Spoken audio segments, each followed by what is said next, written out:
धमकी दी, पवार के पोते ने बवाल काटा।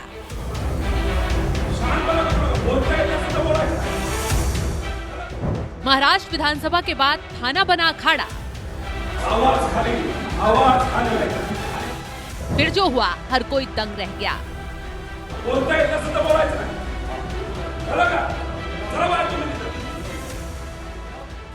महाराष्ट्र की सियासत में सब कुछ ठीक नहीं चल रहा। भाषा विवाद से शुरू हुई चिंगारी अब एक ऐसे शोलों में बदल गई जिसमें हर रोज नए ड्रामे का तड़का लग रहा है।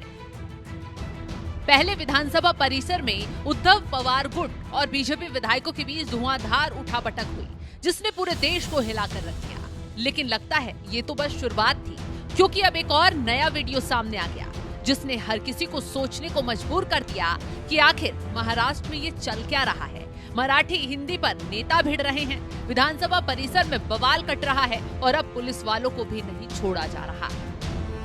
आवाज खाली आणि हात वर केला तर सांगतो तुम्हाला, आवाज खाली आणि हात वर केला।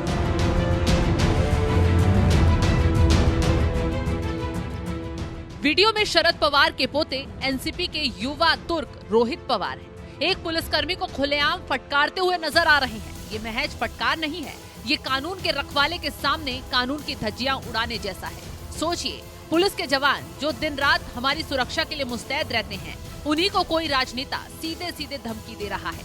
रोहित पवार का पारा इतना चढ़ा हुआ था कि उन्होंने मराठी में पुलिस कर्मी से सीधे सीधे कहा, आवाज नीचे रखो, अपनी आवाज नीचे रखो। अगर तुमने हाथ उठाया तो मैं तुम्हें सबक सिखा दूंगा, होशियार मत बनो। तस्वीरों में देख सकते हैं, उंगली पुलिसकर्मी की ओर तनी हुई है। उनकी आंखों में ऐसी आग है कि मानो वो पल भर में सब कुछ राख कर देंगे।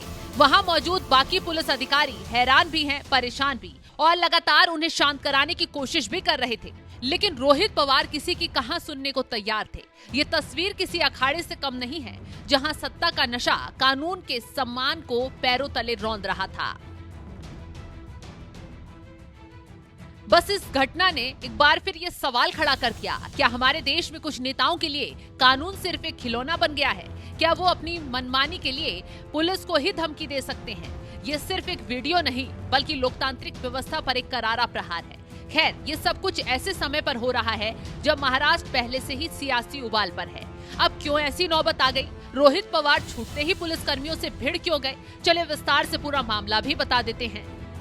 आवाज खाली आणि हात वर केला तर सांगतो तुम्हाला, आवाज खाली आणि हात वर।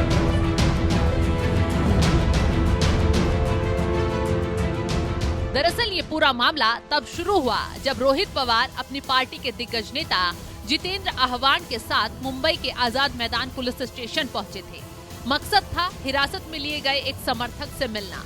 वो समर्थक कोई और नहीं बल्कि जितेंद्र आह्वान के खास सिपा सलाहकार नितिन देशमुख थे। देशमुख को पुलिस ने महाराष्ट्र असेंबली परिसर में हुई हिंसा के बाद हिरासत में लिया था।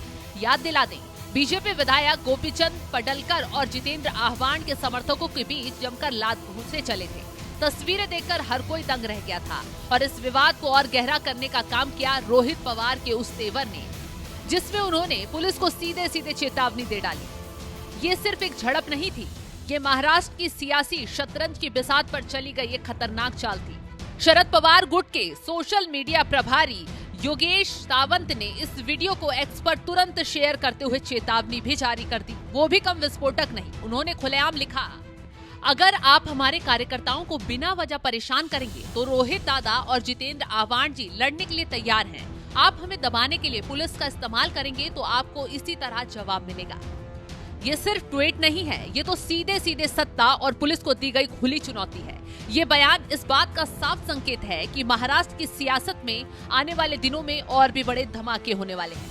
क्या ये सब जानबूझकर किया जा रहा है ताकि माहौल को और गरमाया जा सके, बीएमसी चुनाव से पहले लोगों को भड़काया जा सके? क्या ये कानून का मजाक उड़ाकर जनता के बीच अपनी धाक जमाने की कोशिश है? खैर, अब देखना ये दिलचस्प होगा कि महाराष्ट्र सरकार और पुलिस इस खुलेआम चुनौती का जवाब कैसे देती है। क्या ऐसे नेताओं पर कोई कार्रवाई होगी या फिर कानून की धज्जियां ऐसे ही उड़ती रह जाएंगी?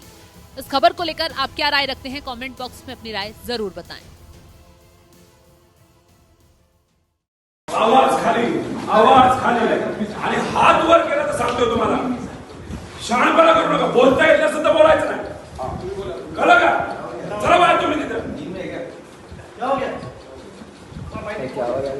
नाही, आमदारावर आवाज आमदारला हात लावायचा नाही. साहेबांना हात लावायचा नाही. पोलिसांना सहकार्य केलं, पोलिसांनी नीट वागले. गोपने साहेब, मी नीट वागलं पाहिजे, नीट बोललं पाहिजे ना. हातवारे करू नका. साहेबांना हात लावायचा नाही.